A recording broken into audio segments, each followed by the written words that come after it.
નમસ્કાર, હું છું ક્ષિતિજ નાયક. મુંબઈ સમાચારના ડિજિટલ પ્લેટફોર્મ પરથી વાત કરીએ અત્યાર સુધીના મહત્વના સમાચારની. આ વખતની ચૂંટણીમાં 280 નવા સાંસદ ચૂંટાયા. તાજેતરમાં પૂર્ણ થયેલી લોકસભાની ચૂંટણીમાં નવા ચૂંટાયેલા ઉમેદવારોમાં 280 સભ્યો એવા છે જેઓ પહેલી વખત લોકસભામાં જશે. 2019ના ઇલેક્શનમાં 267 સભ્ય પહેલી વખત સાંસદ બન્યા હતા. લોકસભાની ચૂંટણી પૂરી થયા પછી કોંગ્રેસના નેતા રાહુલ ગાંધી આજે સ્ટોક માર્કેટમાં ક્રેશ થવા અંગે નરેન્દ્ર મોદી અને અમિત શાહ પર સાધ્યું નિશાન.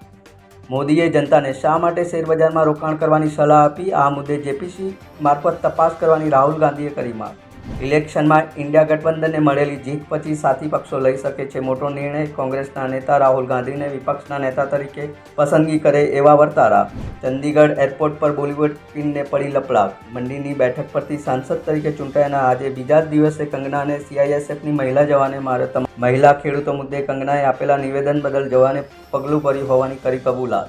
ચૂંટણીના પરિણામો પછી ઉદ્ધવ ઠાકરે ભાજપ સાથે જોડાવાની વાતને ઠાકરે જૂથના સાંસદ પ્રિયંકા ચતુર્વેદીએ ફગાવી. બીજી બાજુ પાર્ટીના ફાયરબ્રાન્ડ નેતા સંજય રાઉતે દેવેન્દ્ર ફડણવીસને મહારાષ્ટ્રના રાજકારણના ખલનાયક ગણાવી કર્યા આકરા પ્રહારો. ચૂંટણીમાં એનસીપીના દબડકા પછી અજીત પવારે આજે કરી મોટી ડિમાન્ડ.